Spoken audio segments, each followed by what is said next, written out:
What's going on, everybody? This is a joyous time. It's a time for celebration. College baseball is coming back in a couple weeks, and I got my guy John Bollman. Did a great job with us last year on Breaking Bet for the college baseball season. So we said, you know what? Let's run it back. John Bollman, it's time, my friend. I'm so glad to see you. It's been a minute. How you doing, buddy? Yeah, man, it's been way too long. I mean, it's the best time of the year now, college baseball coming up. It's almost baseball season. I mean, that's all you can ask for at this point. It's been way too long with no baseball. I'm already gearing and getting ready to go. I got to be honest. John and I reached out to John last week. I'm like, hey, let's get the first college baseball show up and running. Typically, the last 4 or 5 years, I've done this show the week before the Super Bowl, when there's no football on. That's really when to lock in. And I always felt like this was a good time. And last week I hit him up and was like, hey, let's get it on for the Thursday, the 29th. Let's get our first show in. And the last few days, man, I've had butterflies. I'm like, I can't believe, we're back talking about this. So it's going to be a great season. A lot of turnover, a lot of transfers. We'll touch on that, and let's get into it. But before we do that, don't forget, man, join that college baseball VIP Discord 2026. You got the entire season pass for $200, regular and postseason. Cleaned up over 30 units last year, up 116 units since 2022. We're paying out a lot, and you're going to make that money back in the first weekend. I know John's got a great Discord as well, where he's always giving out winners. So make sure you log on to that, dubclub.win/John_JohnnyVTV/. All right, John, previewing the 2026 college baseball season. A lot has changed. New faces, or same faces, new places.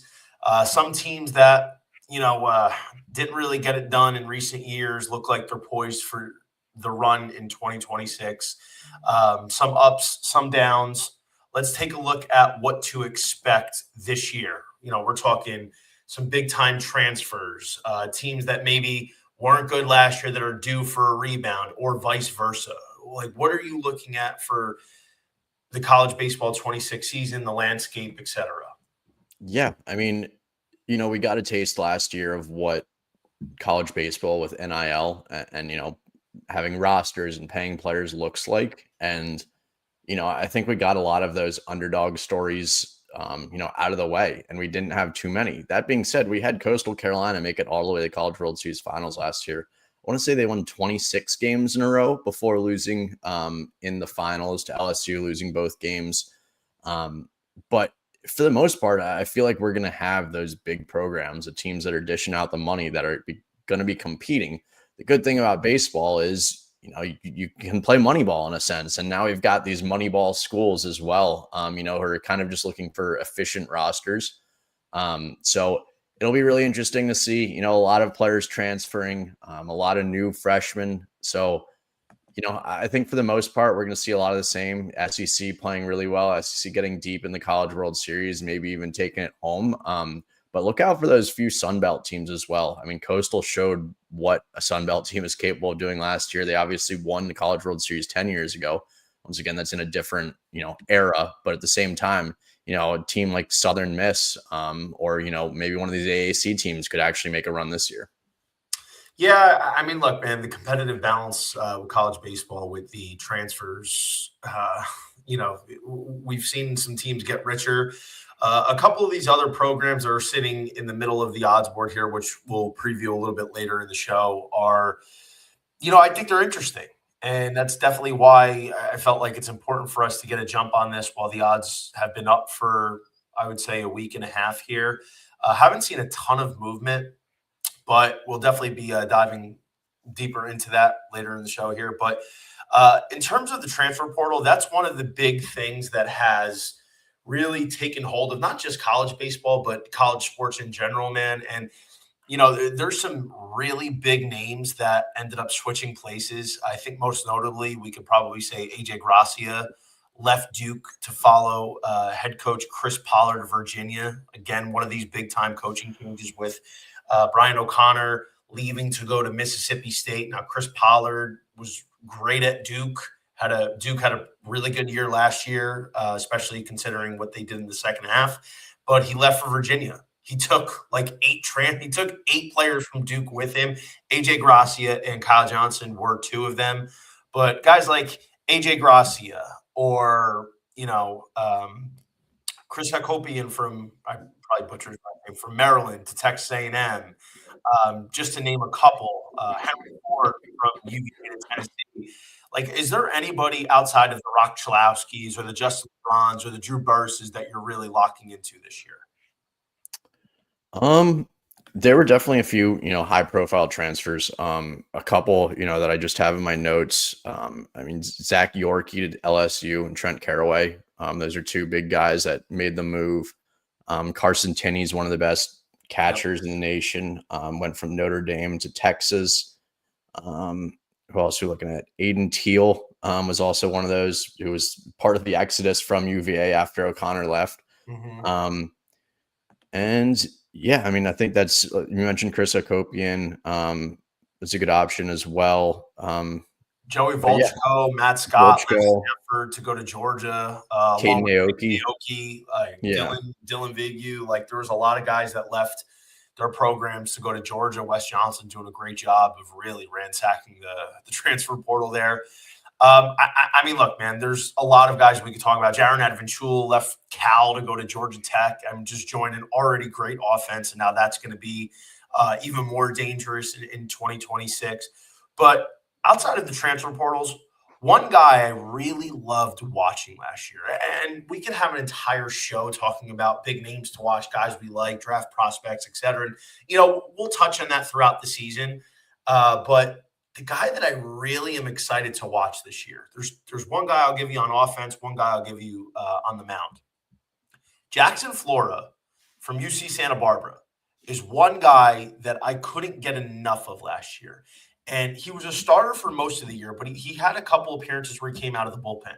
We're talking about a pitcher who was the number 2 behind Tyler Bremner, who went number 2 overall to the Angels, which honestly I was a little surprised about. This kid in mid-February last year, I think it was his second or maybe third appearance, was clocked at an unofficial 102. This is a tall, lanky kid with a lot of whip, a lot of velo, a very, very sharp complement of breaking stuff, sliders, etc., curveball. But I think Jackson Flora is in for a monster year. And I know if you've been paying attention at all to the top prospects, you've seen Flora's name. And I got to say, man, I'm not surprised to see his name up there, but I'm a little bit disappointed that, a lot of other people got the jump on him. I think Jackson Flora is definitely going to be one of the top pitchers in the country this year, not just one of the top players selected in July.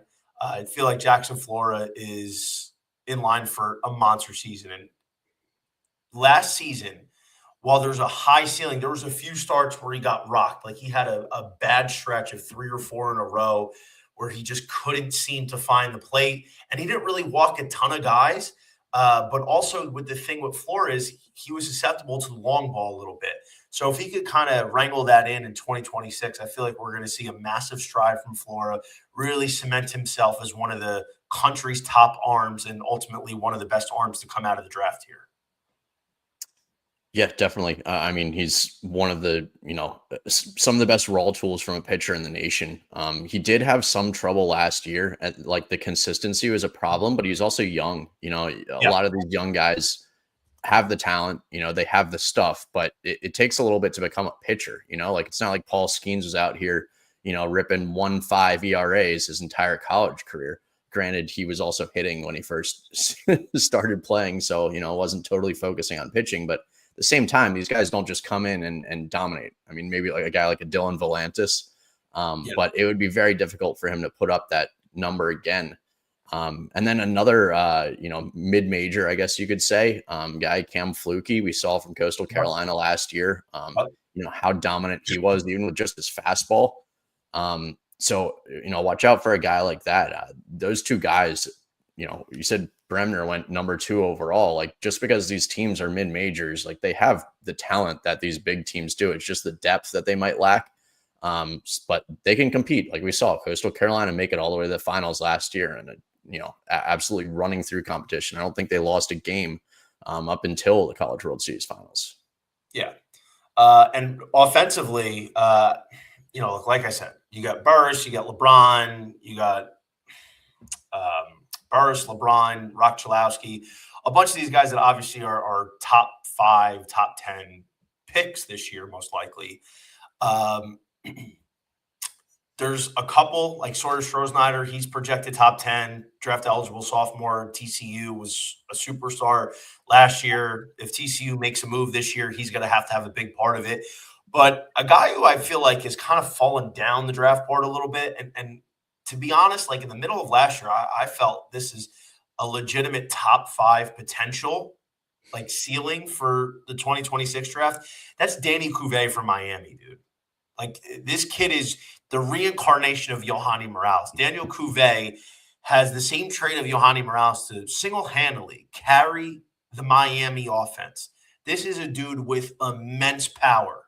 Now, I think some of the shortcomings probably result in the swing and miss. The strikeouts have a tendency, which we've seen from premier power hitters at all levels, but especially in college. So if he could clean some of that up, I definitely think Danny Cuvée is not only first-round caliber, but top 15. And I know Johnny Morales had a lot of the same traits, and he actually fell to, I believe it was pick 40 a couple of years ago for Washington. But this is a guy I'm firmly excited to watch, and I'm expecting to take a couple trips down to the U this year, with us being in South Florida, to witness Danny Cuvée firsthand. Yeah, definitely. I mean, kid's a stud. He does remind me of Johanny Morales as well. I love that comp. And Morales surprisingly fell out of, I believe it was like the Nationals' first pick in the second round, or one of the first picks in the second round. Yeah. But he had the tools. I wouldn't have been surprised if he went top 10 that year, to be honest. And if he was eligible to be drafted the year before that, I think he would have gone top 5 easy. So yeah, he's an absolute stud. And then, you mentioned Rock Chalowski. I'm sure we'll get into him, but he's pretty much already the consensus number 1 overall pick. Plays for UCLA. For those of you that don't know, he's 5-tool player. He's enormous, shortstop, very good. And he's the top player in the nation for a reason. So feel like he's going to make a massive impact on a UCLA team that has a ton of players returning. Yeah, that's I'm excited to talk about UCLA. There's a lot to discuss with them. Transition that into the teams that you're buying or selling this year. So I'd say if you had a couple teams that you're buying, maybe a little bit further down the board odds wise, or outside of like the LSUs or the Arkansas, and then maybe teams you're selling, maybe teams that are expected to be good or near the top of the odds board, and you don't think quite live up to the billing. Yeah, we'll start with some teams that we're buying. I think I'm selling this early in the year. You don't win, a College World Series. You don't, even if you start playing well, it really matters how you're playing at the end of the season, and kind of what draw you get, to be honest. So there are a lot of teams that I could say rule out right now, teams that I'm selling, but teams that are buying are a lot more difficult. I do like LSU again. I think they're just built for this NIL era, and they're going to have a very good team again. I like Texas. I think second year of Schloss, they got a couple of very good transfers. They have the pitching rotation, which is what I usually look at to make it deep in these postseason tournaments. We'll talk about that a lot about how you need pitching depth to make it deep. And the teams that don't have the pitching depth, even if say they make a run, through regionals, through supers, get to the College World Series, that's when you really get exposed. In the College World Series, when you play a game pretty much every day, every other day, and you've got to eat all these innings. So I will usually tend to stick with the teams that are very good at pitching. So LSU, Texas this year. We'll also say I'm buying UNC and Oregon State, a couple other teams that have very good pitching staff. So a lot of questions with the lineups. But once again, I think it's a lot easier to find guys who are going to step up and hit than, find guys to the back of the bullpen that are contribute multiple innings. So I think Oregon State and UNC are very good looks as well. In terms of selling, I think my biggest sell is Tennessee. They had a good season last year, but they lost Tony V to the Giants. I think that's absolutely massive. They did get Henry Ford in the transfer portal. They have a good amount of returners, but not a lot of guys who are starting and returning, who are contributing and returning. Evan Blanco is expected to be their number one guy. I mean, we saw last year, we expected him coming off injury to be back to his old self. He was not. He was terrible last year. Yeah. And so having him at the top of your rotation, that is a massive question mark. A guy coming off injury who hasn't been great. So I just think there are way too many question marks on this team. The way that Tennessee is built, they've been a pitching first team for a while now. They're not that kind of team anymore. And that's a big question. And then obviously with the loss of Tony V as well. And then we'll give one more sell. Let's go with, I guess we could say two. So I like what Mississippi State's done. I won't say I'll sell them. I don't think I'm as high as other people are. You're holding on them. What was that? You're holding on them. Yeah, exactly. I think that's in the middle. I'm not going to go with anything there, but I will say Georgia Tech and Louisville, a couple of ACC teams who played pretty well last year. Georgia Tech, they never have the pitching, and that's the biggest problem with them. They're going to have one of the best lineups in the league again, but they just don't have the pitching to compete. And if they do make a run, which they can do with their bats, they don't have the depth. They don't have the pitching depth. They don't have the top of the line starters that are going to help them make an actual run. And that's a problem. And it's also kind of frustrating because it's like, why does this team not invest in their pitching? But I think that's going to be a problem. And then same with Louisville, same exact idea.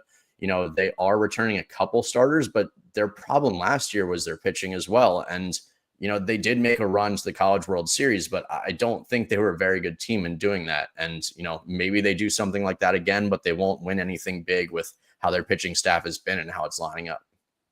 So I have a few. I understand where you're going. I think we're sharing a brain on a couple of these, but I'll start out my buying.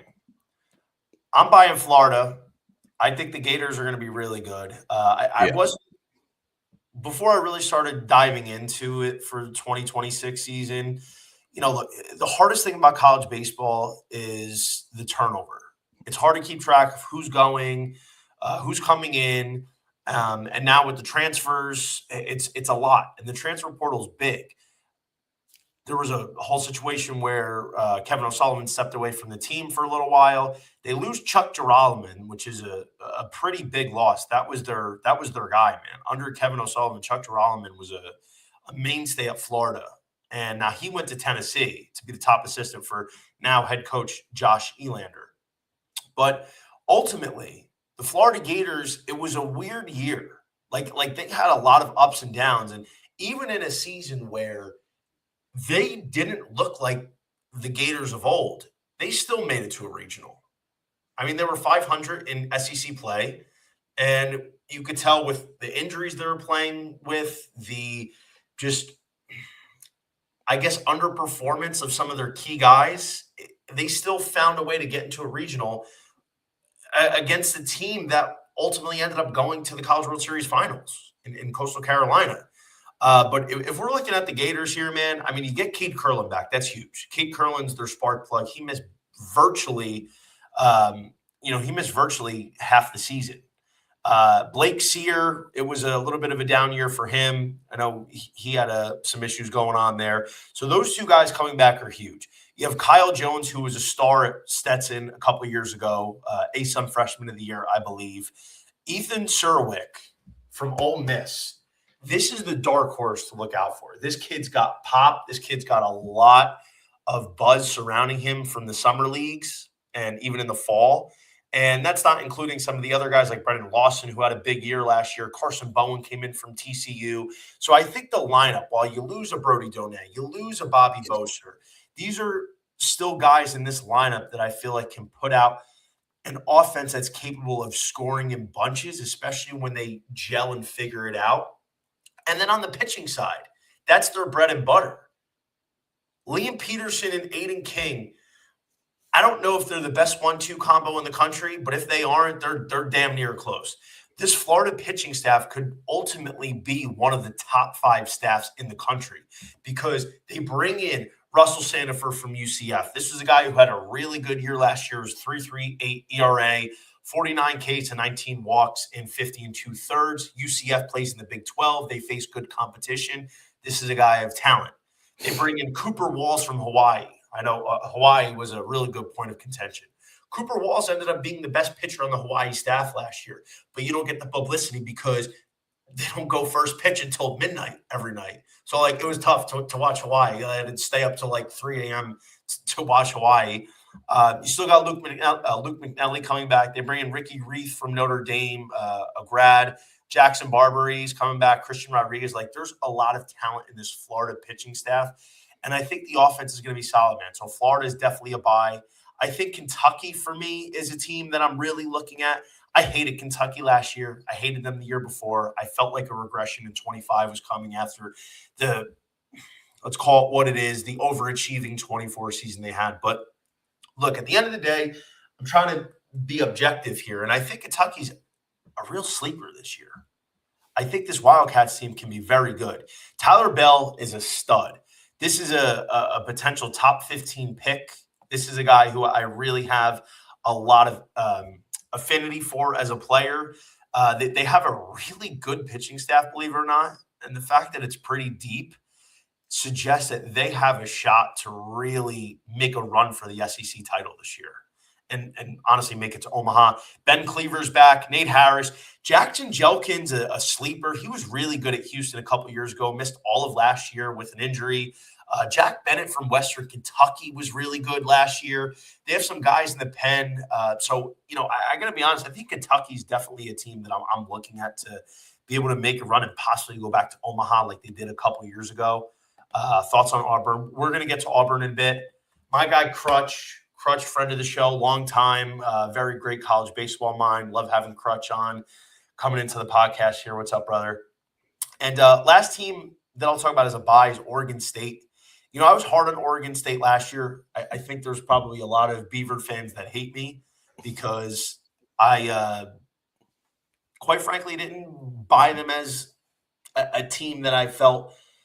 All right, so obviously with the leaving of the Pac-12, which is going to come back for next year, I felt like there was a lot of nonsense with the RPI and Oregon State getting so much love. But their top-tier talent I really did like. But in any case, I think I made a lot of enemies in the Oregon State Corvallis faithful. I was big on them a couple years ago. 2024, I had a ticket on them to win it all, and they disappointed me. But I got to say, man, I like Oregon State this year. I think them losing a lot of star power on offense is going to create some growing pains. I mean, you lose Ava Arquette, top 10 pick. You lose Wilson Weber, who's a stud. You lose Trent Carraway to LSU. You lose Gavin Turley, who's a stud. Like, these are 4 of your best hitters. They're gone. But what they do have returning is one of the best pitchers in the country, a guy who's not draft eligible this year. You're going to see his name at the very top of draft boards next summer in 2027. That's Dax Whitney, superstar, expecting full go from this kid in 2026. Ethan Kleinschmidt's back. Eric Segura is back. Wyatt Queen was one of their big relievers last year. He's back. So there's a lot of high leverage arms in both the rotation and the bullpen back for Oregon State. And ultimately, I think Mitch Cannon's going to figure out this lineup. Jacob Krieg's back. AJ Singer's back. Easton Talt's back. They picked up some big names in the transfer portal. And Oregon State, if you look at their schedule, because they don't play in a conference, it's a virtual layup this year. Like, Oregon State's got a clear path to 40 wins again. I mean, they have some good tournaments to open up the year, which I love watching. It's Michigan, Arizona, Stanford, Michigan, and I forget which tournament it is. But I mean, really, like, when you look at what their schedule is, there's not a lot of competition that I think is that good. They hit Oregon a couple times in the midweek. Their big weekend series this year is going to be at UC Irvine. That'll be a good series, but to me, that's their real big test in terms of a weekend series. So I think Oregon State's live to be a 40-win team again. I think they're live to get back to Omaha, and it's going to be behind their superstar pitching. And the fact is, man, one of the question marks I had on Oregon State last year was Dax Whitney as a freshman. And he showed so much talent. He had a great year. But as a freshman, it's tough. Now he has a year under his belt. He's coming back. He's got more experience. And I think he's fully capable and ready to go to lead this charge of the Beavers. So Oregon State's a team I am buying. But John, echo the sell. Tennessee, I'm selling. I love the Vols. Take betting out of it. I consider myself a Vols guy. Like the Vols were the team I fell in love with when I first started watching college baseball. But I think the loss of Tony V is too much to overcome. I think they have talent in the pitching department. I'm really excited to see freshman Cameron Appenzeller. There's a lot of hype around this kid. I think the lineup's going to be good. I love Henry Ford. Jay Abernathy's a sleeper. Levi Clark. Like there's a lot of guys, but I don't think it's going to click in year one for Elander. When you lose a guy like Tony V, who was pretty much the face of college baseball as a coach, it's hard to replace. And in the SEC, and I'm not saying Tennessee is going to be bad. I just don't know if I buy them to be able to make that run. I don't know if they have the star power to do it this year. Doesn't mean they can't be a 35-win team, make a regional, but I would say that their team last year was probably better than this year, and they still didn't make the destination that they were hoping for. Texas A&M, talented roster. I don't know if I'm trusting Michael Early again. They burned me last year pretty bad. Shane Tadeo will be back. Missed all of last year with Tommy John. Very talented. Weston Moss was really good. He'll be in the rotation. Josh Stewart from a knee injury missed the second half of last year. He's back. My guy Gavin Grahovac's back. This is a true top 10 potential pick. This is a guy who could be hitting 20 to 25 bops. Caden Sorrell, or as I like to call him, IO, instant offense. He's back. Like, there's a lot of talent on this team. But until I see Michael Early be able to know how to push the right buttons, I can't buy him. And then last but not least, Clemson. I just think you lose Cam Canarelli. You lose Lucas Malstead, one of the best closers in the game. I don't know if I'm buying it. I think Clemson, I don't know if I see them as an Omaha team. I don't know if I see them as a team that's going to win the ACC. I think Aiden Knoxon for a big year. They still have some talent on the offense, but the ACC is going to be really good. And I just don't know if Clemson's going to be able to make that run in this competition. All right. Before we talk about the College World Series winner markets and to make markets, let's discuss real quick the Omaha 8. Set it up as a precursor for this winter. Give everybody a little preview here. John, let's hear Omaha 8. Yeah. So obviously it's always fun picking this early in the year because you get to look back and see how wrong you always are, especially with certain teams. It's like, how could I have possibly picked this team? They're so bad. So it's always fun. I mean, obviously you're not going to get all of these right. Even if, at some of these odds, if you hit 2 of these, then you're profitable. Even if you bet on all 8, like a team like Oregon State's plus 400 to make the College World Series. Yep. So, I mean, we'll get into those odds later, but I love them. LSU, I think they're just so stacked. I think they'll be back to Omaha. Texas, they've been ready to make that next step for so long now. They have the pitching staff, unbelievable pitching staff. I think they finally make that step. Oregon State, as we mentioned, and you mentioned with the schedule, the other thing is they're a West Coast team. And it seems like with these regionals, these West Coast teams, they get more of a favorable draw because, SEC, ACC teams are obviously mostly Southeast, South, and East. So they're usually ended up with each other, where these California teams, these West Coast teams get the favorable draw. So I think Oregon State's a good look. UNC that I mentioned earlier, they return a bunch of their pitchers, Jason DeCaro, Folger Boaz, and a couple others at the top of that staff. Brian Lynch, Walker McDuffie, Matthew Matisse, Gavin Gallagher, all players that are returning for UNC. So they've got a great, great offense or great pitching staff. Their offense is a little bit of a question mark, but I think they'll figure that out. And they were 1 run away from making the College World Series last season. Arizona beat them by 1 at home. Florida, I totally agree with your pick. I mean, Aiden King, Liam Peterson, I think are absolute studs at the top of that rotation. They had so many injuries last year. There are a lot of off the field questions with Soley and, missing the fall and, all the stuff that's going on there. But I still do think that they'll be able to make it back. I'm going to go back with Arkansas. I'm not as high on them this year as I have been in the past couple years, but they're always a solid pick to make it to the College World Series. They were struggling to get to that point before last year, but I think they got over the hump. They just had their blunders in the College World Series instead of before it. I also like Georgia. Georgia, they have so many transfers, so you have no idea how this team will actually play or how they'll show up. And then their pitching staff, like they have good transfers. Caden Aoki, I think, is bona fide ace. But other than that, they've got a lot of question marks. Joey Volchko, I believe it was 2 years ago, was very good. Last year was terrible. So you have no idea how he's going to pitch. Dylan Vigay, another guy, a lot of walks, who was the ace for Michigan. Is he going to show up? But they should be able to hit. And then last one, I'm going to go back with Coastal. I mean, it's very tough to make College World Series back to back, but I feel like if there's going to be a mid-major, Coastal will probably do it. I think Southern Miss would be another good look there, but Coastal's got the pitching staff. They do need a little bit more production from their lineup, but that has never been a problem in the past for them. It's always been the pitching that's been the problem. So now that they've got the pitching, they've got the returning pitchers, the stud and ace and Fluky, I think they're a good look too. So LSU, Texas, Oregon State, UNC, Florida, Arkansas, Georgia, and Coastal is what I'm going to go with. Funny thing about Coastal. So the Sun Belt, honestly, I think we could advocate to be a new power. Yeah. And elevate from the mid-major, be promoted. Coastal Carolina,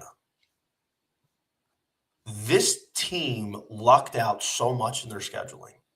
They miss Troy and they miss USM. So realistically, there's 3 teams that usually on average stand out above the rest in this conference. Southern Miss, Troy, Coastal. And Coastal doesn't play them. So, I mean, if we're looking at scheduling wise, Coastal Carolina really lucked out here. I just don't know if there's a more favorable draw that you could ask for if you're a Coastal Carolina fan. Now, look, man, I love Coastal. I actually had Coastal. Coastal was one of my first big tickets. I want to say it was 2022. Might have been 23. I can't remember. I had Coastal at 200 to 1. It was the year that they blew it and Duke won their region. I think that was 23. So I had like a 20K. I had a 20K equity riding on Coastal Carolina, and they just completely melted down. That was the Duke Rider, and I forget who else was in their region. They blew it. Remember they had Teddy Sharkey. This was when Coastal's offense was just insane. It was a wagon. It was a wagon on a national scale. But look, man, I love Coastal. I love Kevin Shaw. I think he runs a great program. They have a lot of talent. It is hard to get back there. And look, draw favorable is a good reason to have them up there. But ultimately, it's just so hard to return. And they did lose enough to the point where it's like, are some of these new guys going to step up? Like, they're returning a lot of their core talent. But, like, is it going to be enough? That's the big thing. And the fact is, Coastal Carolina right now, they're plus 380 to make the College World Series, which is okay. It's not great. But I didn't include Coastal in mine. But my Omaha 8, and I'll include the other teams in the mix. Texas. I think Texas is going to be a wagon this year. Texas is one of my favorite teams. I had a ticket on them last year. I just felt like Texas was missing something. They were so good in the regular season. And a lot of times we see a team that just mows through. And this is the SEC. This isn't some mid-major conference. Like, they ran through the SEC, and they were on an absolute heater. And then they crashed and burned. They had a regional that was not a layup, but it was one of the easier regionals. Like, UTSA is no slouch, but you're Texas, you're at home, it's your building. Like, you should be able to handle that region. Yeah.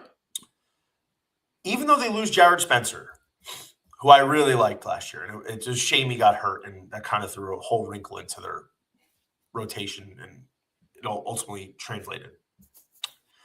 You lose him. You lose my guy, Max Ballou. Max Ballou is one of my favorite players. Will Gasparino transfers to UCLA.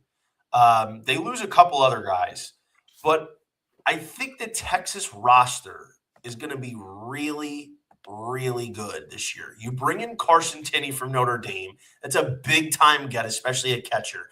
You bring in Timo Becerra from Stanford. He was a very solid player. Aiden Robbins from Seton Hall.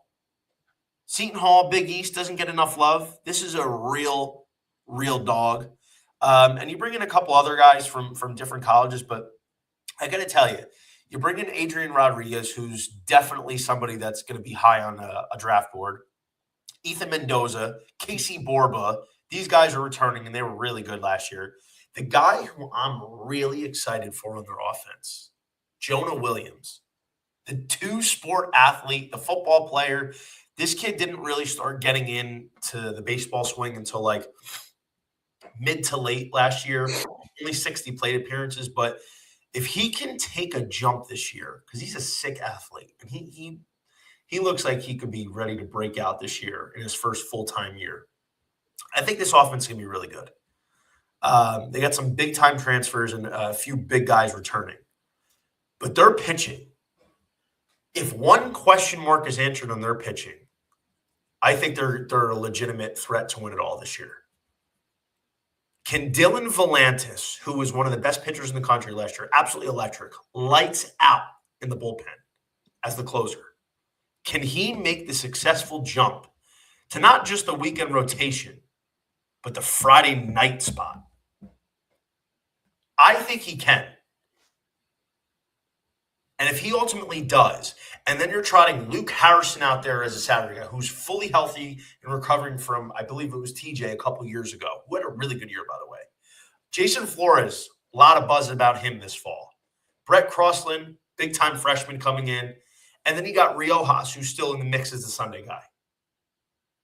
Thomas Burns, big-time bullpen guy from Arizona State from a couple years ago. Max Grubbs is back. This is a loaded roster. So if a couple of these questions, which in my opinion aren't even that concerning or concerning at all, are answered with a yes, this Texas team is going to be extremely dangerous. So Texas, Oregon State we talked about, UCLA, I mean, Big Ten's not really that good. Their schedule's a layup. I mean, they should be pushing 45 wins. Their lineup's loaded. You get Gasparino. My guy, Wyland Moss, big-time freshman last year, stepped up in a big role. And, look, I think if you're looking at UCLA, there's just so much talent up and down the board this year. And I think after making it to Omaha last year, they have an identity and they have a feeling of what they're going to be looking like for the future for this year. And you got Rock Chalowski. It's all systems go. I feel like I'm missing somebody on UCLA. I feel like I'm missing somebody, but Angel Cervantes, new freshman. Cervantes. Redman. They got possibly the freshman of the year in Angel Cervantes. This is a big-time buzz freshman. UGA ransacked the portal. I think Georgia, it's finally their time to make that run. What does all the transfers look like is really the big thing. They basically revamped the entire pitching staff. They revamped half of their lineup. But, I mean, dude, you got Matt Scott, Joey Volchko, who's got an incredibly high ceiling, Kei Naoki, who is an assassin. Guy had 90 strikeouts to 14 walks last year. You have just a surplus of arms. And Wes Johnson's the same guy that created Paul Skeens. Paul Skeens was a damn near nobody before he transferred to LSU. And then in one offseason, he picks up 6 miles an hour on his fastball. That's Wes Johnson's doing. Now he's got his guys, his stable of arms, and I think he's going to maximize that. LSU, Jay Johnson, man, he's the standard of coaching in college baseball. He didn't rest on his laurels after winning the title, went to work, just picked up a lot of talent in the portal. Their pitching staff has so much talent. Just how does that fill in? How do you move on after Kate Anderson, Anthony Ianson, Chase Shores leave? You got Kason Evans, you got William Schmidt. Can he make that jump? Zach Cowan, etc. Cooper Murray, or not Cooper Murray, Cooper Moore from Kansas. Arkansas. I was down in Arkansas last year. I had them 2 years ago. I think they're going to be good this year. I like Arkansas to make it. Florida, talked about. Mississippi State. Mississippi State was one of my big teams in 2024. I think Brian O'Connor coming in is a real big addition. Ace Reese is back. Jack Bauer, the freshman who got up to 103 is a lefty. Like, there's a lot of talent. There's some things that have to be ironed out, and it wouldn't surprise me to see Mississippi State maybe struggle out of the gate this year, but I think they're going to get hot. Always look for that team that goes hot, cold, hot. But this is round out my Omaha 8. And the teams that I have in the mix that I think if the draw goes their way, if they exceed a little bit above expectations, I think they're going to be right there: Georgia Tech, FSU, Auburn, Kentucky, TCU, UNC. All of those teams have a little bit more question marks, which is why I didn't include them. But I think they're going to be really good this year, and I have them right in that vicinity that are absolutely worthwhile to make Omaha. All right, without further ado, let's get into the College World Series winner.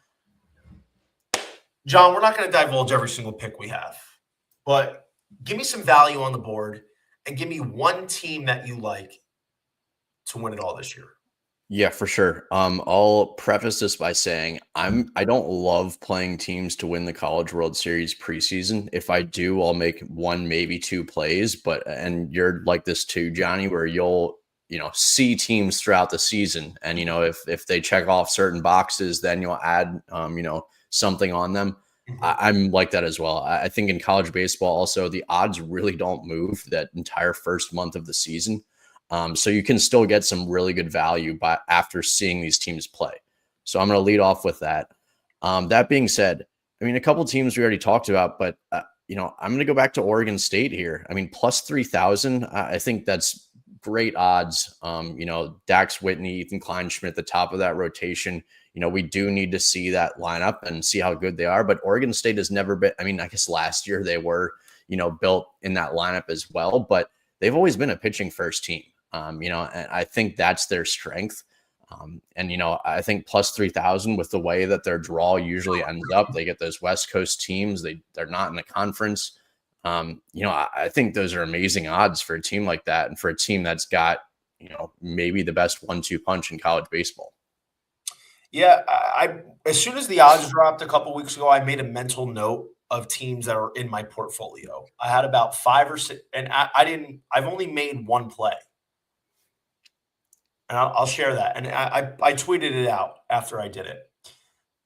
There's about 5 or 6 teams that I circled in combination with the odds, that I think the odds are fair, that I think it's something that it's worth betting right now. Oregon State was in that. 30-1, Beavers, yes, question marks, but ultimately they have a whole season to iron it out. Unless catastrophe happens, I'd be surprised to see them not win 40 games and probably host again. But Oregon State's in that list.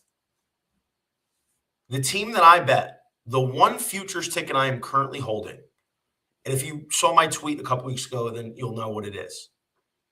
This team, I think, is a completely wrong number. And this is the beauty of college baseball odds. Most of the time, you get a handful of these teams that are just, the numbers are so wrong, and the markets take a while to move at times. This team should probably be almost half of what it is. Florida Gators, 40-1. Makes no sense. And it's been up at 40-1 for 2 weeks. Yep. And it's important to separate what you think from a baseball and analyst perspective and from a betting perspective. From a baseball analysis perspective, the Florida Gators have every single opportunity to make Omaha this year and win it.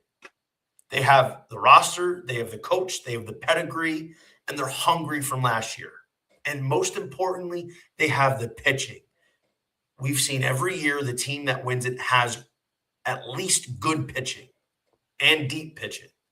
Florida has that. 40-1 does not make sense. I think they should be about 25 to 28-1. The Gators are an official play. I already threw a unit and a half on them. I feel like the Gators are just not a team that I would be having at 40-1. I'm surprised they're still there. I anticipate that to come down to at least 30-1 before opening day. I think people need to realize that the Gators are going to be good. And it took me like a week or so to get there with them, how to really review their roster and see who they had and, read some reports about the fall and the guys they have with the summer league. And knowing that Cade Curlin's back healthy, Kyle Jones is ready to take in a bigger role. Blake Sear, rebound year after 2 years ago, he had a great season at Miami.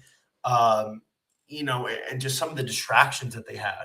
And I feel like Florida is that team for me. And I have them at a nice ticket to win it all because I really think that this team is going to be a threat.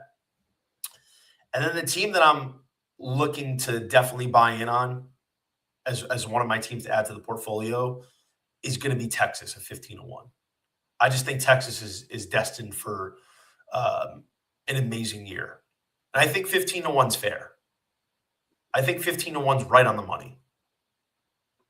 I would have preferred it to be like 20-1, but I think 15-1 preseason right now is the perfect spot for them. And we had our guy Crutch drop in here. It's Texas 20-1, Oregon State 30-1, and after last year, I have to run it back on my Auburn boys 35-1. I think Texas might have been 20-1 if I'm not mistaken. They moved. Memory serves, but missed a little bit of a CLV there. Let's talk about Auburn real quick. I know my guy Crutch loves Auburn. It's important to shop around because there's an Auburn at like 22-1, 23-1, and then here they're 35-1. What's your thoughts on Auburn this year? Yeah, so I think they've got a good lineup. They've got plenty of returners. Obviously, they've got a couple, big losses. Nike Irish is one of them. I think their problem last year was the pitching. And we've talked about how big pitching is, especially to get deep in these kinds of tournaments. And I don't know if they solved that problem. It's a good SEC team. I could see them making it to regionals. I could see them making it to supers. And, I wouldn't be surprised if they win the super regional. I just think they'd have trouble in a College World Series with the pitching depth. And I think that would be the big problem. They lost in, the supers to Coastal Carolina last year at Great home. Series. Great series. Yeah, great series. A lot of fun. It seemed, I think they got swept, but it was back and forth for most of the series. They did get swept because Coastal went on that streak. But it was a very close series. A couple of, good teams just battling. Auburn, the last couple of years, they've been in the picture. They've been playing with the big boys. And like I said, I think they can. I'm just very worried about that pitching staff if they make it deep. I think Auburn's a worthwhile ticket at 35-1. I think that's a little large in them. I think they're more in the 25-1 basket. Auburn was in that portfolio I was talking about preseason, along with Florida, along with Texas, along with Oregon State. Like that's in the vicinity of the teams that I was looking to bet at their current prices. Auburn is definitely one of them. You pick up Ryan Farber from Texas State, very unsung. It was down year last year, but he's solid. You got Ty Thompson, a talented freshman coming in. You got Chris Rembert, who's poised to have a monster year. He had a great season last year, batted .344, 10 bops, 142 WRC plus. Like the offense has no question marks in my opinion in terms of like their validity. Obviously, it sucks. You lose Ike Irish, one of the premier college bats. You lose Cooper McMurray, big time playmaker. So you're going to have to find sources of replacement for productivity for them. But like you said with the pitching, I think the pitching is going to be pretty solid this year. And the thing to remember, there's teams that the pitching just has to be good enough. With Auburn's offense, I think that's the case. And I'm not saying their pitching is going to be great, but I think it could be pretty solid. And pretty solid pitching with an offense like they should have at 35 to 1 is, that's a bet, man. Christian Chatterton had a lot of good moments last year. He slotted in to be top of the rotation. Uh, Christian Chatterton had a 3 flat Sierra compared to a 4.47 ERA, 60 Ks to just 18 walks and 52 and a third. Like Christian Chatterton had some starts last year. I'm like, hey, this kid is definitely somebody that I'm going to be circling for next year. This is a guy that can definitely help Auburn this year in 2025. You bring in Jake Marciano from Virginia Tech, who's a pretty good arm.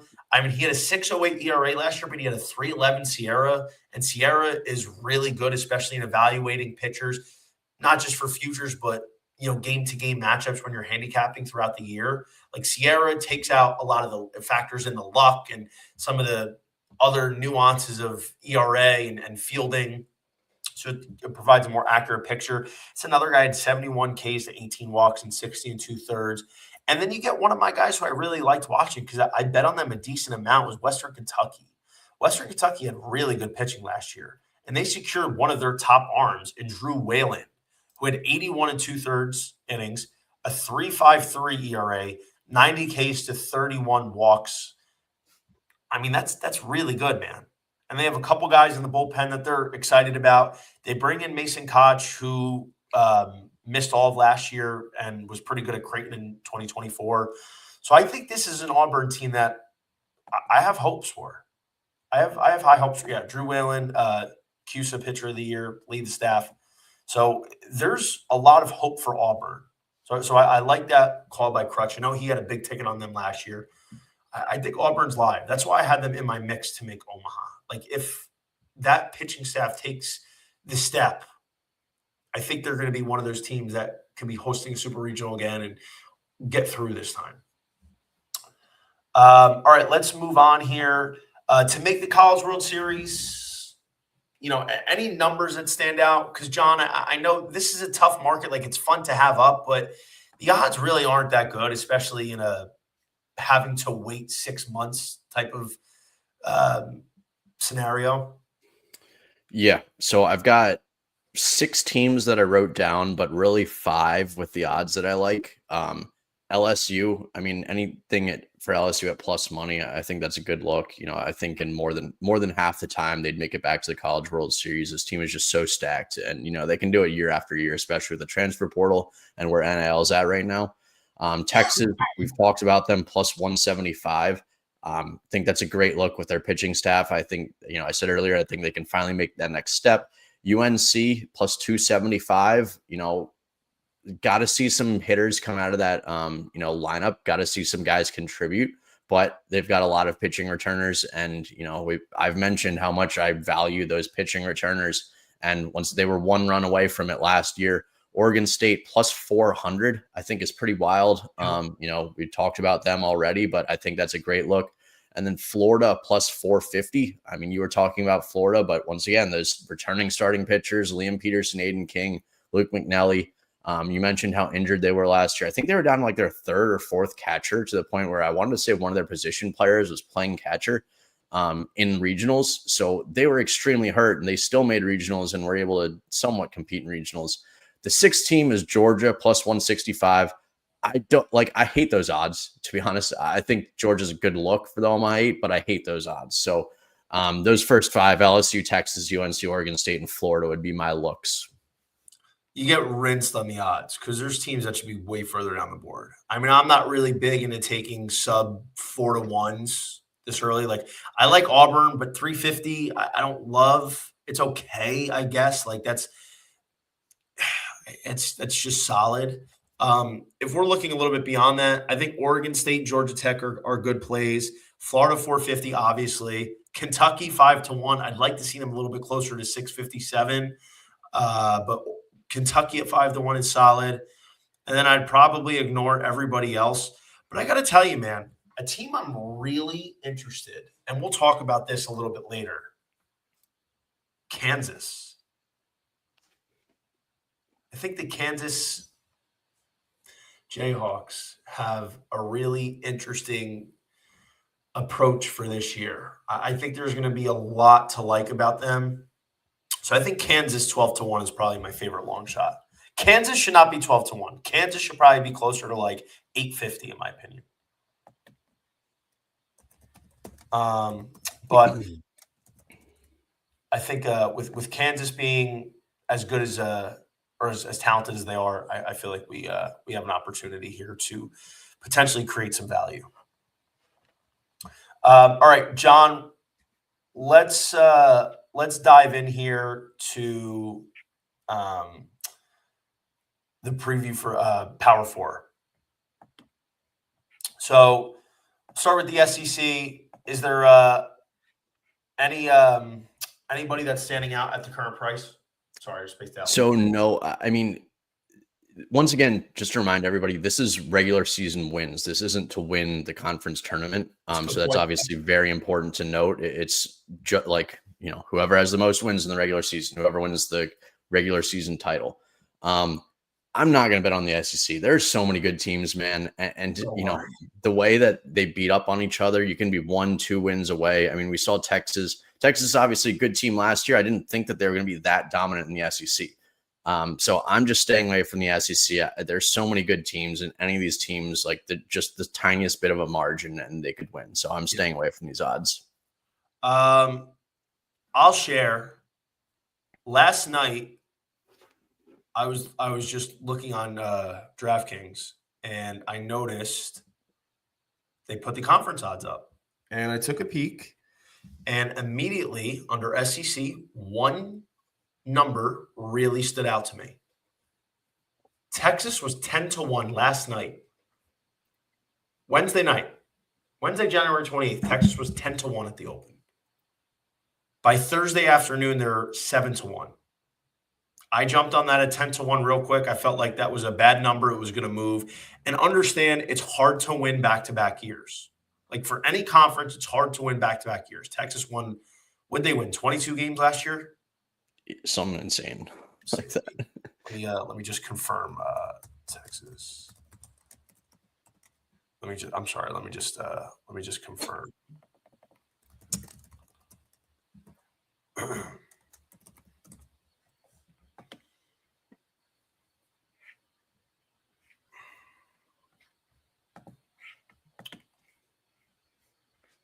Texas won 22. What did I say? 21 or 22? I think you said 22. Yeah, they won 22 games. Arkansas won 20. So granted, look, the benchmark to win the SEC is about 21 games on average. You're playing 30, you have to win probably about 21. That's a big number, and it's very hard to do it in back-to-back years. Totally understand. But with the talent that they have, it is just too big of a number at 10-1. I think, honestly, they should be closer to 6-1, 5-1. So that's why I had to bet them. But, John, ultimately, I think the other good numbers to bet would be Florida at 20-1. I think Mississippi State at 12-1 is interesting. I think Auburn at 19-1 is interesting. And I think Kentucky at 25-1 is interesting. So, granted, I named like 5 teams. That's what it's difficult about the SEC. But ultimately, my favorite was Texas at 10-1, just absurd roster. And I just don't know if I see any slowing down this year. And of course, being in the SEC, there's no easy schedule. You might get a little bit of a break where you're playing the 2 bottom teams back-to-back weeks. And, yeah, that makes a difference. Like to win the conference, it's pretty simple. It's hard to win if you get swept. Like realistically, you probably have 9 losses, and you're not going to sweep every single weekend. So you got to avoid the sweeps. You got to win a lot of series, avoid getting swept, rack up a couple sweeps yourself. But I think Longhorns are up there. I would probably be betting Florida at 20-1. I don't think Kentucky. I think Kentucky will be probably 17, 18 wins this year. But that's not going to be enough. I think Mississippi State could be really good, but my issue is if their pitching isn't ironed out earlier in the year, I think they could struggle a little bit. And if you start out slow, it's very hard to catch up. Auburn 19-1 is kind of in that same boat as Mississippi State, but I think numbers wise, it's not a bad play. I just think Texas is more established now, and like I said, Florida 20-1. Those would be the 2 teams that I'm betting for the SEC. So I grabbed that real quick. In the ACC, John, also some movement. Simultaneously betting Texas at 10-1 last night, I bet Georgia Tech at 8-1, who has now moved to 6-1. Do you feel like Georgia Tech is fool's gold, or are they justified? Yeah, I mean, like I mentioned earlier, they're going to have one of the best lineups in the nation. The team can absolutely rake Drew Burress in the middle of that lineup, Von Lackey too. But I just their pitching, man, they never invest in the pitching, and that's been their problem for so long now. And like honestly, it frustrates me because it's like I feel like that's all they need to do to be a contender, and they still don't have those top pitchers. So maybe they can make it through the ACC regular season. Like I don't think that's a terrible bet. I think winning the College World Series is a little different, but Florida, North Carolina, I feel like the odds changed since earlier today because North Carolina's big favorites now at plus 320. And, I think they're my favorite team there. They were about 320. Okay. Then, yeah, I mean, they would be my pick just because the other thing about having a good starting staff is if you have a staff that can give you a good enough start to win every game that you play, then you've got a pretty good chance of winning some games, winning some series, which means winning the conference. So North Carolina would be my pick there. I know it's chalky, but I mean, I don't think there are a lot of complete teams in the ACC this year. I believe I had a UNC ticket last year. I'd have to go back and go into the archives, but I was big on UNC last year. They were one of my teams that I had to win it all. I really liked them, and I liked them to win the regular season. I wasn't as high on Florida State. Not just because they imploded in 2024 and let me down in a monumental way, but I just felt like losing some of the key pieces they had, especially in offense, was an issue. But they had a really good year. I think if we're looking at ACC, I think UNC at 320 is okay. I like UNC. I think their pitching is going to be dominant, which is huge. It's huge. Have questions about the offense and the consistency throughout the season. Florida State, 450. It's decent. I don't think that's a bad play. Georgia Tech now at 6-1 is probably the cutoff where I play them. And I understand about the pitching because I have those same concerns. But I just think when you look at the lineup, this is a lineup that realistically could be scoring 7 runs a game. They should be demolishing opposing pitching. They open up at Wake Forest week 1. NC State, Duke, at Virginia. Or I'm sorry, this is the wrong one. I apologize. I'm looking at the wrong one. Virginia Tech week 1 at Clemson, at Pitt. So Virginia Tech, Clemson, Pitt. Right there, that could realistically be 7 wins. They should sweep Pitt.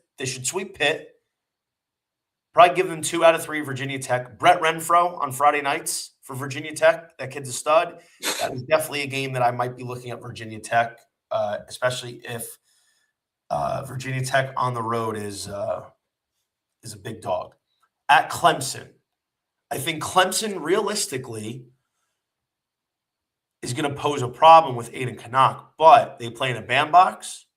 I think Georgia Tech could score a lot of runs, and if Clemson isn't really up to the par that we've seen in the past, I think this is a series that Georgia Tech should win. So that could be 7 wins right there. Then in week 4, NC State. Expect them to take that series at NC State. I think Wolfpack, who actually surprised a lot of people last year and were pretty good. See how it plays this year. At Cal. They have to travel to Cal first weekend of April. Cal is not good. But traveling to Cal, at Cal, is a long trip, but I still expect them to probably come away with close to a sweep, probably a sweep. Jaron Ventula, revenge spot. It gets a little bit tougher towards the end of the year. Florida State, that's at home. At UNC, that's going to be a big one. They have Florida State, UNC back-to-back weekends. That is probably going to go a long way in determining who wins the ACC regular season between those 3 teams. Wake Forest, third to last. Wake Forest, I think, will be solid this year, but still some question marks surrounding them. Duke, I don't know how good Duke's going to be. And then they finish at Boston College. So this is, schedule-wise, pretty favorable. It's not too bad. This is definitely a team that can win 20 games with their offense. And to address their pitching, Tate McKee's back.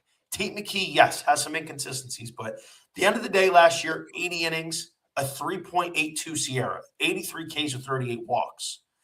Mason Patel, really good last year. 70 innings, 64 Ks, 18 walks, 3.41 Sierra, 3.34 ERA. You get Dylan Loy from Tennessee. Really good last year in 34 innings. Caden Spivey's back. He was okay. A lot of walks, that's an issue. And then you bring in a couple of guys. You have a bullpen that's obviously got some question marks. But the thing you have to remember is this with Georgia Tech. Their pitching staff doesn't have to be great. It just got to be a good enough complement where they're not walking the ballpark or giving up a ton of home runs and just keep them in the game. If they can do that, this is a 20 to 21 win ACC team. That's why I think Georgia Tech is worth it. I share your concerns about this team. Could they be a fraud? Could it be fool's gold? Absolutely. That's why I haven't fired on them to win it all. I'm thinking about taking a piece because in the past we've seen teams that have these wagons for offenses. We have some questions about the pitching, but the pitching ultimately ends up resolving itself and is better than what we thought. That's what I feel about Georgia Tech right now. Otherwise, I don't think I'm buying anybody else in the ACC. I'm not buying NC State at 8-1. I'm not buying Clemson. Wake Forest 950, maybe. I think 950 is a little big because they have the potential. They have a lot of talent this year. Wake Forest could be good, but I'd probably wait and see. So, in my opinion, based on the number, and 6-1 is the cutoff, I'd say Georgia Tech is the only bet that I would be making for the ACC.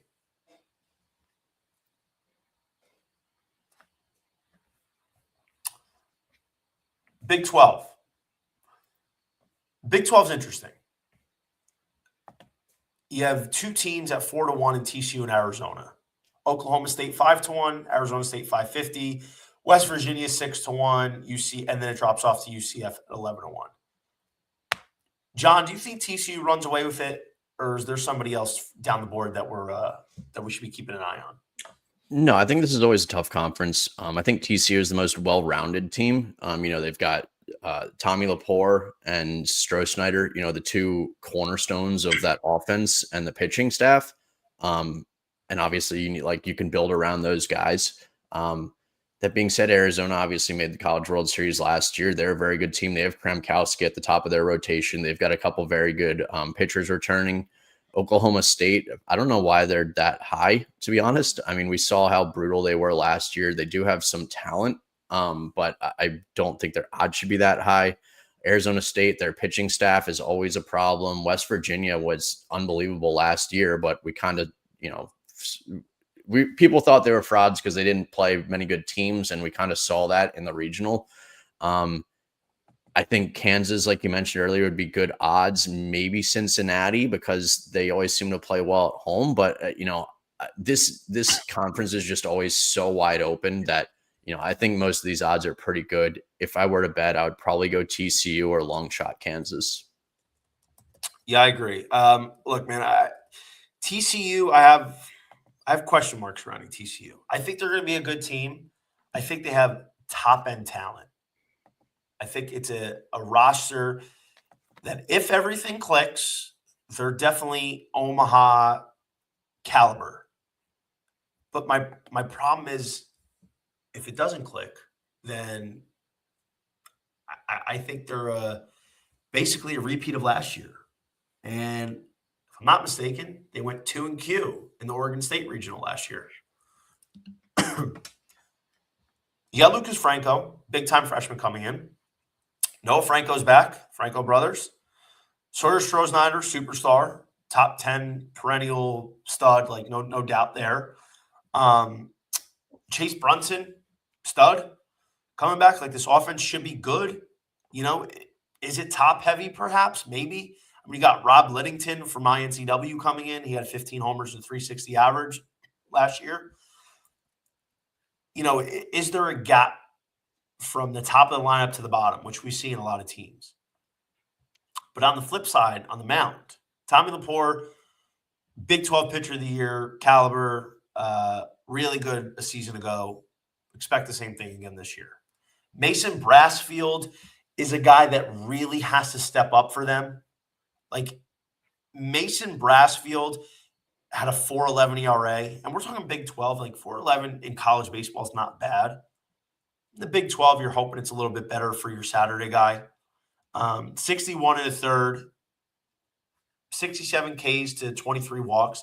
He had a 3.34 Sierra, so it suggests that he was unlucky and he's due for a regression or a regression to the mean in a positive way.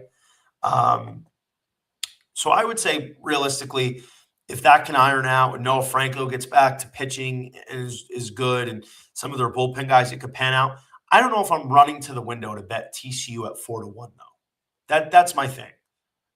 I feel like right now the bet to make is Kansas at 11-1. The only team I'd be betting at in this conference is Kansas.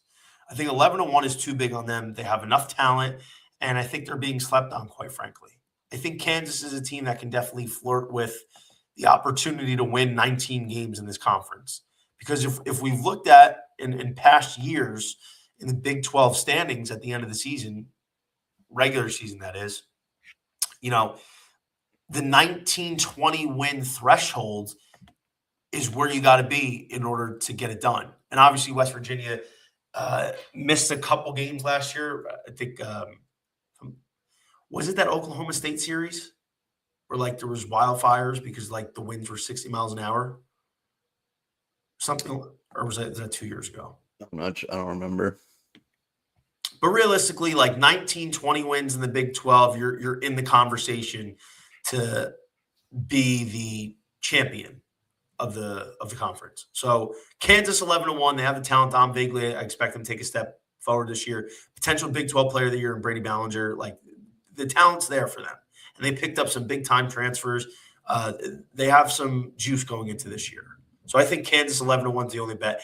Arizona I like, but I just think they lost too much on offense. You lose 4 of your top 5 players. You lose Mason White. You lose Brendan Summerhill. You lose Aaron Walton. You lose Adonis Guzman. The pitching's going to be good. Love Kramkowski. Love Smith Bailey. Love Tony Pluta. But 4-1, I'm not sold on it. Arizona State pitching is too many questions. Like you said, West Virginia probably bound for a little regression. Oklahoma State, I think, is actually going to be better than we think. It seems like they're transitioning a little bit more to contact and speed as opposed to power. Like they have the 2 Collins returning, Colin Brueggemann and Colin Ritchie. Nolan Schubart's gone, which is obviously big, but there's certain guys like Avery Ortiz and Aiden Miola that are expected to step up. You lose Youngerman, you lose on the mound. Harrison Bodendorf was awesome last year. Gabe Davis, Ryan Yeager, 2 big relievers who had down years, but they still have Hunter Watkins, Mario Pesce coming back. So I think they could be pretty good. I'm not betting them at 5-1, though. All right, Big Ten, John. I think we'd probably be in agreement. This is one of the few times where plus 120 is a good number. I think UCLA plus 120 is a no-brainer. Yeah, I agree. I think this is probably the easiest conference to handicap. It's going to be UCLA and Oregon, but Oregon, I mean, they've got to have a lot of contributions from a lot of players that weren't contributing before.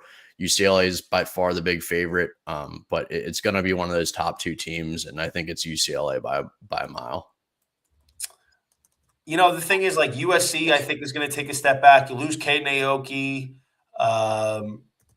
you lose Ethan Hedges, you lose a few of these big time players that you had, but I just don't expect USC to be making that jump there this year. Oregon, you lose Grayson Grinzel. That was huge. Grinzel was automatic on Friday nights. Every Friday last year, I was circling Oregon to back because of Grayson Grinzel. You had guys on the offense that were really good, and just there's a lot of question marks. Like Maddox Maloney's a stud. He's going to be really good, but what do the other weapons look like?